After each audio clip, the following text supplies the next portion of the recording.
On the news, Kano Anti-Graft Agency files fresh charges against Umar Ganduje.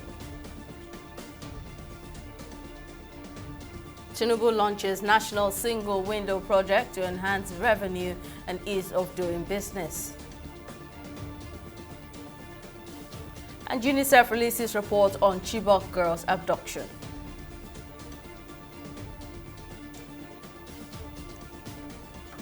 Hello, welcome to News Now on TV360 Nigeria. I'm Simisola Achikua. The Kano Public Compliance and Anti-Corruption Commission has revealed that it filed fresh corruption charges against Abdullahi Ganduje, the state's former governor and the current national chairman of the All Progressives Congress, APC. The chairman of the commission, Muhui Rimingado, who disclosed this on Tuesday, says the commission is investigating a case whereby 51.3 million naira billion naira local government funds were directly taken from the government coffers and sent to other individuals under the former governor's watch. Remingado also claimed that the Ganduje administration embezzled 1 billion naira from state coffers at the end of its term in May 2023, and the funds were transferred to Bureau de Change operators rather than being used for designated road maintenance. Ganduje will be arraigned on Wednesday, April 17, 2024, before the Kano State High Court on charges of bribery, diversion, and mismanagement of funds. Meanwhile, the Arewa Peace and Development Initiative has accused Governor Abba Yusuf of Kano State of orchestrating a plot to remove Umar Ganduje as the national chairman of the All Progressives Congress.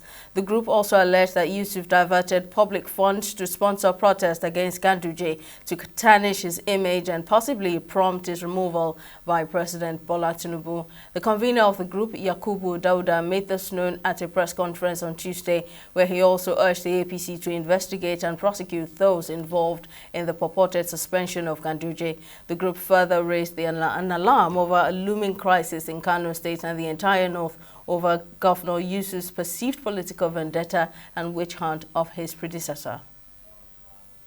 We have pondered the incentives that will make grown men behave in such an impossible manner, but could only come to the conclusion that these men are desperate to eliminate Ganduje from the equation to pave the way for them to defect to the APC. Some of the associates have fainted that even though they see no future for the NNPP in the 2027 general election, both men are uncomfortable with being Ganduje's underlying in the APC. For us in the Arewa Peace and Development Initiative, our concerns are many. First, we are worried about the implication of this kind of nefarious tactics for our polity. A situation where a political party, in this case, the NNPP, is allowed to criminally impersonate another party. We call on the APC at the state and national level of diligently pursue the investigation and prosecution of those who purported to have acted as the executive of the party, Ganduje Ward, to discourage the repeat of such by any other political bloc in Nigeria. To speak further on the Ganduje case, legal and political affairs analyst Justice Ojieno joins me on the news. Thank you for your time, Mr. Ojieno. Now, what's your take on this back and forth over the suspension of Ganduje and the move by the APC Kano State chapter warding off the suspension? Should that happen, considering the allegations leveled against him?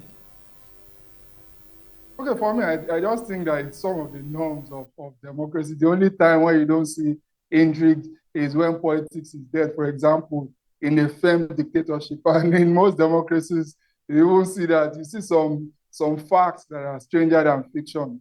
So in this situation, I'm actually not surprised at all. This is not the first time it's happening, and it's not only in Nigeria.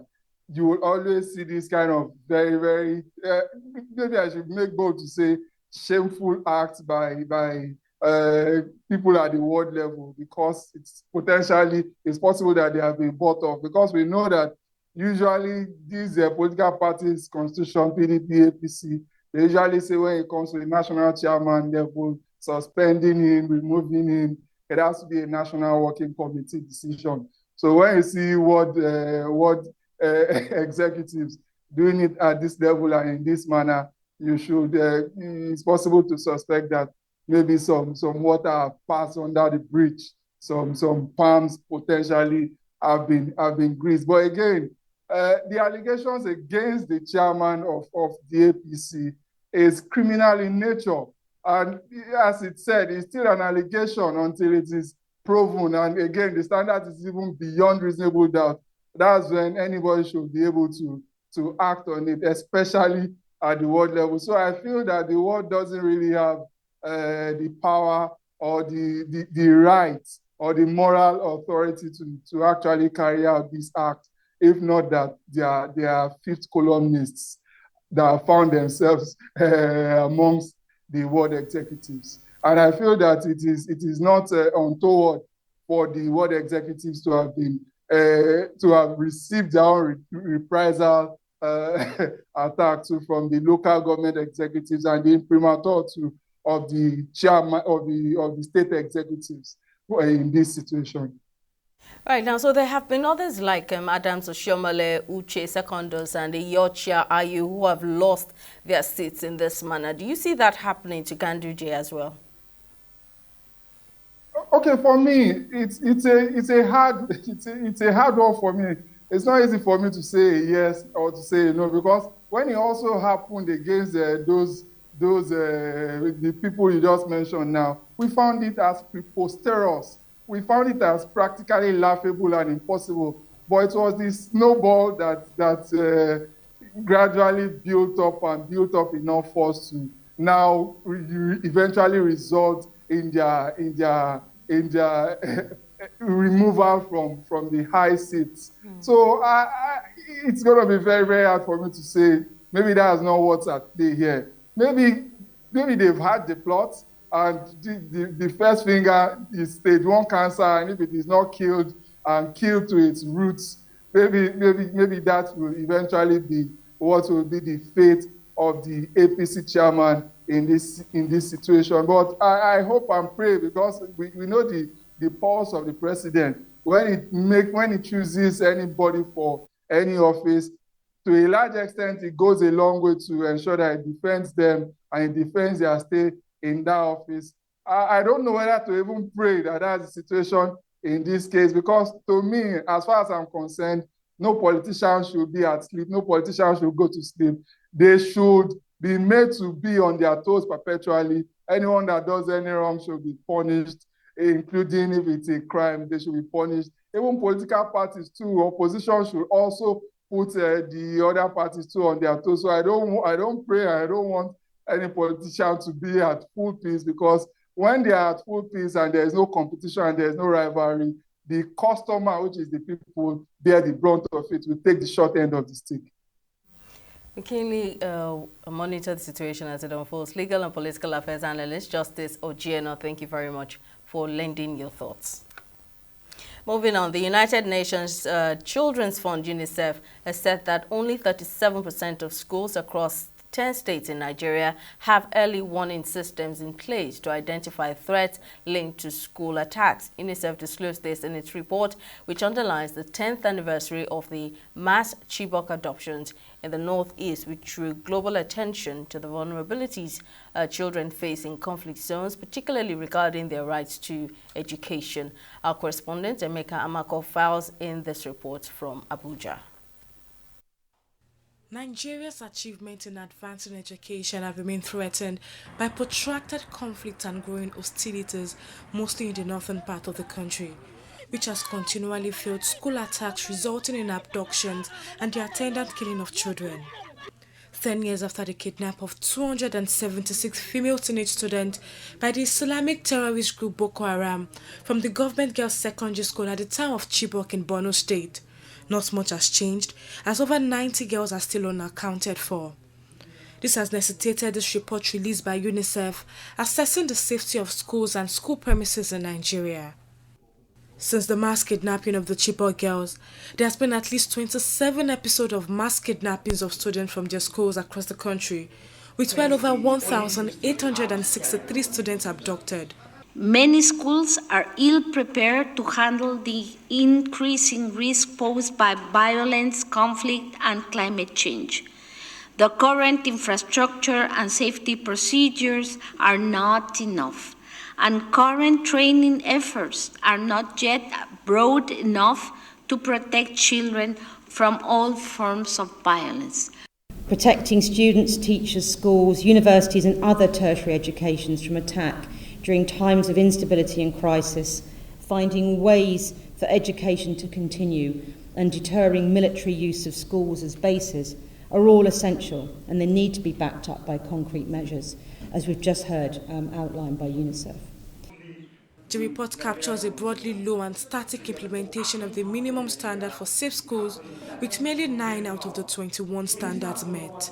We went out to about 6,600 schools across 10 states to understand the extent to which the minimum standards are actually being implemented. And what we found is that on average, states are implementing about 9 of the 21 minimum standards. So less than half of the minimum standards are actually being implemented. UNICEF therefore calls for intensified efforts to protect the country's most vulnerable population. I can confidently tell you that some of the states have made provision for safe schools in their 2024 budget, and we are working closely to guide the states. We are sending templates for them to give us information about the most at-risk communities and most at-risk schools for implementation. So looking at that, no state is going to be left out. Looking at the peculiarities, we have different plans for all the states. UNICEF says it is working with the government to ensure that every child can access safe learning environment. The agency has supported the inauguration of state safe school steering committees and the drafting of state-costed implementation plans for safe schools in 13 states. As part of efforts to help lawmakers become conversant with legislative practices and procedures, the National Institute of Legislative and Democratic Studies has organized its first legislative workshop for the 10th Assembly's Legislative Aid. The 3-day capacity building workshop is aimed at skill enhancement and knowledge acquisition, which underscores NILDS' commitment to supporting effective legislative representation and democratic governance within the 10th Assembly. In his opening remarks, Abubakar Sulaiman, the Director General of NILDS, highlighted the workshop's importance in strengthening legislative aid's understanding of service delivery, committee systems, lawmaking processes, and other crucial tasks within the 10th Assembly. This 3-day capacity building, therefore, is tailored to enable you to blend to your skills and experience into the process of legislative governance. Some of the topics fashioned for this workshop include, but not limited to, parliamentary institutions and service delivery, committee system in the legislature, the lawmaking process, role of legislative aids in the budget process, budget tracking and legislative oversight, and indeed legislative processes, practices, and procedure, among others. This implies that you occupy an important place in the life of a legislator. Therefore, to be effective and efficient in your job as a legislative aide, you need to be very conversant with legislative practice and procedures. You must also have the passion for research and be a good writer with a cutting-edge attitude. Knowledge is not static, but rather it keeps on evolving constantly. You should therefore act as an intellectual and repository of knowledge, ideas, and records for your principals as expected of you. Therefore, you must not only be an avid reader, but must cultivate a wide knowledge-based understanding of the workings and the existing structures of the National Assembly. for you to be able to perform effectively.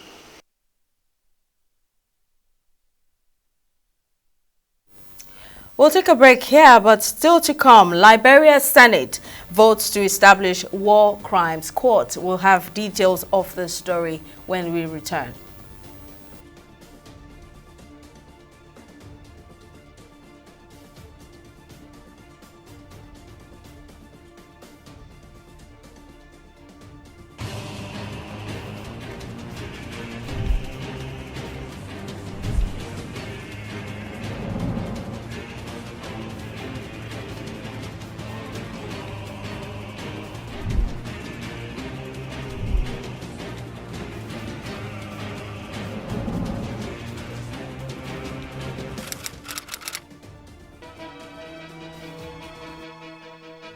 Opinions are free, facts are sacred, but truth is universal.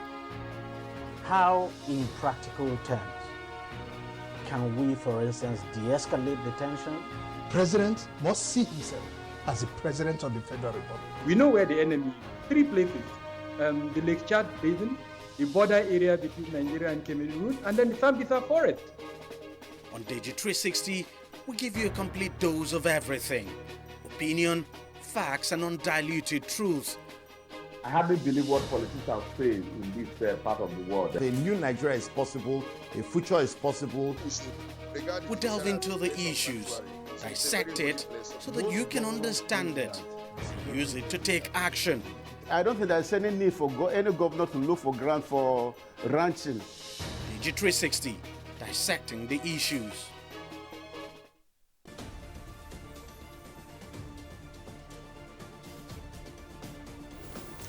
Welcome back. Here's a recap of our top stories. The Kano Public Compliance and Anti-Corruption Commission has revealed it filed fresh corruption charges against Abdullahi Ganduje, the state's former governor and the current All Progressives Congress APC chairman. Ganduje will be arraigned on Wednesday, April 17, 2024 before the Kano High Court on charges of bribery, diversion and mismanagement of funds. We also told you that the United Nations Children's Fund UNICEF has said that only 37% of schools across 10 states in Nigeria have early warning systems in place to identify threats linked to school attacks. UNICEF disclosed this in its report, which undermines the 10th anniversary of the mass Chibok abductions in 2014 in the Northeast, which drew global attention to the vulnerabilities children face in conflict zones, particularly regarding their right to education. In case you missed any of our news bulletins or for more updates, you can catch us on Limex World TV and AVO TV or log on to our website on www.tv360nigeria.com. You can also follow us on our social media platforms on Twitter, Instagram and YouTube at TV360 Nigeria, or download our mobile app on Google Play Store, Huawei App Gallery and Apple Store. On Facebook, we're TV360 Online.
For more stories in business, let's join Opayemi Woshinu, who's on standby to keep us abreast of in the information. Over to you, Opeyemi. Thank you, Simisola. Hello and welcome to Business News.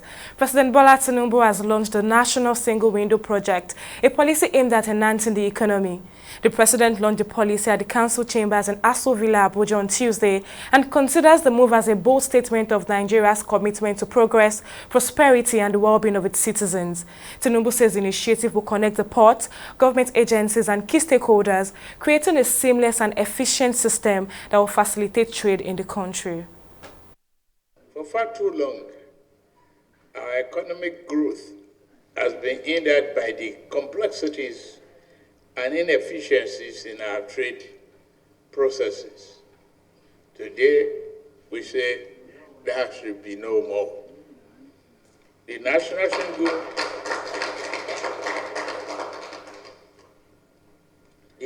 Single Window is a game changer that will revolutionize the way we conduct trade. By simplifying government trade compliance through a digital platform, we will unlock the doors to economic prosperity and all other opportunities.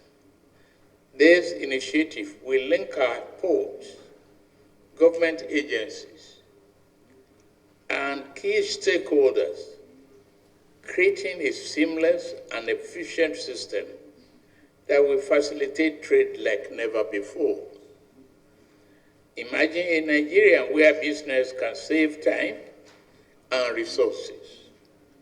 As we strive towards achieving sustainable economic growth, we must embrace high-impact projects such as the National Single Window by simplifying the government trade compliance process through a cutting-edge digital platform. We will unlock economic benefits. This initiative will serve as a catalyst for achieving an average GDP growth rate of 7% annually, propelling Nigeria to new heights of prosperity. The National Single Window is not just a technological advancement. It is the gateway to a more connected, efficient, and transparent system. By linking our ports, government agencies, and key stakeholders, we will create a seamless ecosystem that will facilitate save time for business and open up a world of opportunity, from providing access to education and healthcare to enabling small business to reach global markets. Digital connectivity is the key to unlocking Nigeria's true potential.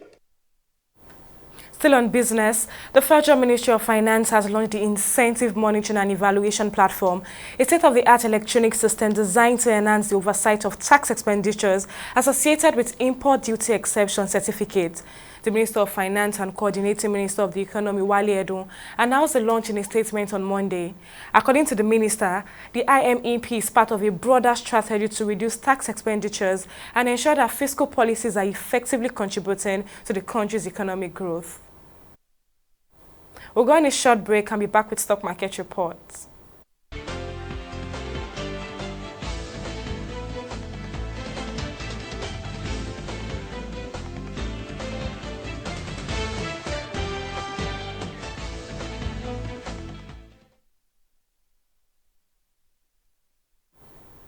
Welcome back. Nigeria's equities market continued its southward progression on the second weekday of trading, further reducing by 1.93%, and the market capitalization also dropped further to 56.46 trillion naira.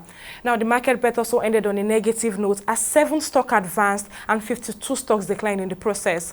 Vitafoam Nigeria led the laggards with an end-of-day price depreciation of 10%, closing at 18 naira 90 kobo per share, further closed by Fidelity Bank, which closed at 8 naira 10 kobo per share.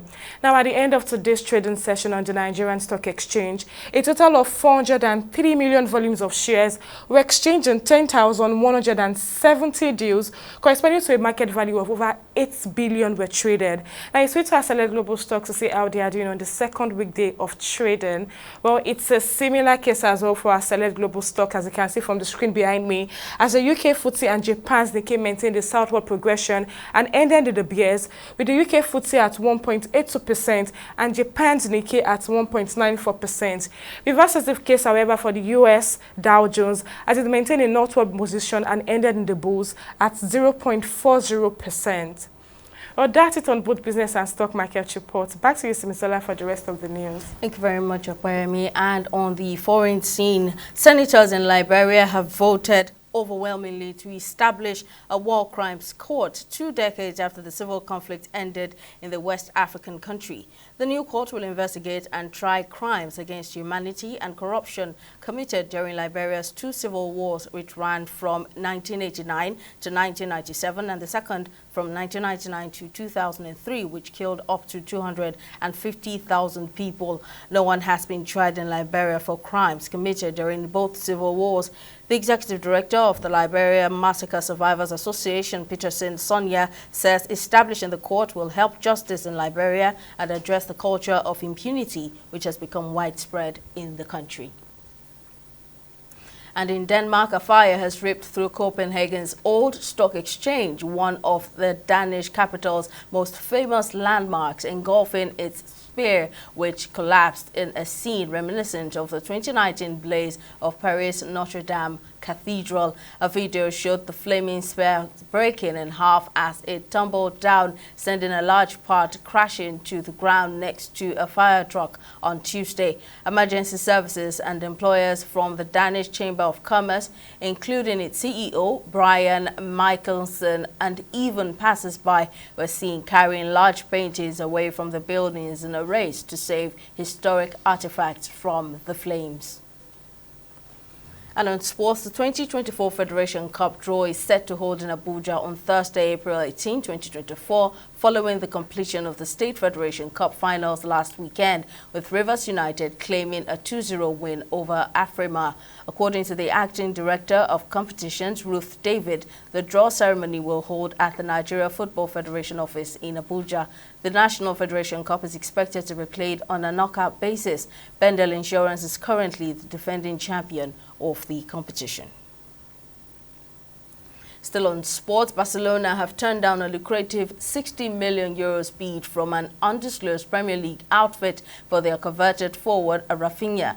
Barcelona are adamant that they will not entertain offers below €80 million for the 27-year-old Brazilian, believing that any potential suitor, especially from the Premier League, should make a substantial offer commensurate with Rafinha's caliber. So far, Manchester United and Chelsea have emerged as possible destinations for the talented forward. That's all on News Now. Thank you for watching. See you next time.